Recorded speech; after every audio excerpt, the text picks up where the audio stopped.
सांगाल सर, महाशिवरात्रीला सिद्धेश्वर रत्नेश्वर लातूरचे ग्रामदैवत यात्रा सुरुवात झालेली आहे आणि आज शोभेची दारू आपण उडवत आहात।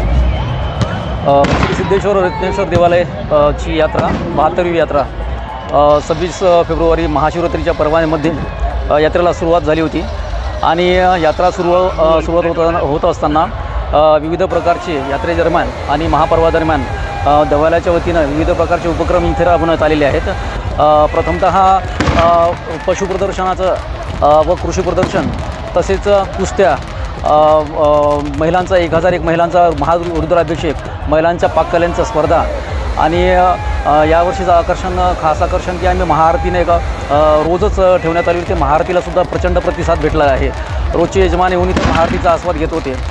आणि दुसरी गोष्ट म्हणजे आजच्या घडीला म्हणजे आज सोमवार आहे आणि चतुर्थीचा मुहूर्त साधून यात्रेची सांगता होत आहे आणि या यात्रेच्या सांगतेमध्ये आज महाआरती प्लस काल्याचं कीर्तन आणि विविध प्रकारचे सांस्कृतिक उपक्रम होऊन आज यात्रेची सांगता होत आहे। आता तुम्ही पाहिलं असेल की आता आम्ही शोभेची दारू उडवून आणि शोभेचा दिवा आकाशात उडवून आम्ही यात्रेची सांगता करत आहोत। त्यामुळे मनस्वी आनंद होते। लातूरकरांचा पूर्ण सहभाग इथे नोंदवण्यात आलेला आहे। भरपूर लोकांनी या यात्रेचा आस्वाद घेतलेला आहे आणि सर्व समिती सदस्य यात्रेचे जे की समिती सदस्य असेल, कुस्ती समिती असेल, भजन समिती असेल, व्यवस्थापन समिती असेल, संरक्षण समिती असू द्या, स्वयंसेवक समिती असू द्या, या सर्व समित्यांच्या सदस्यांचा मी आभार व्यक्त करतो आणि यात्रेची सांगता झाली असं जाहीर करतो।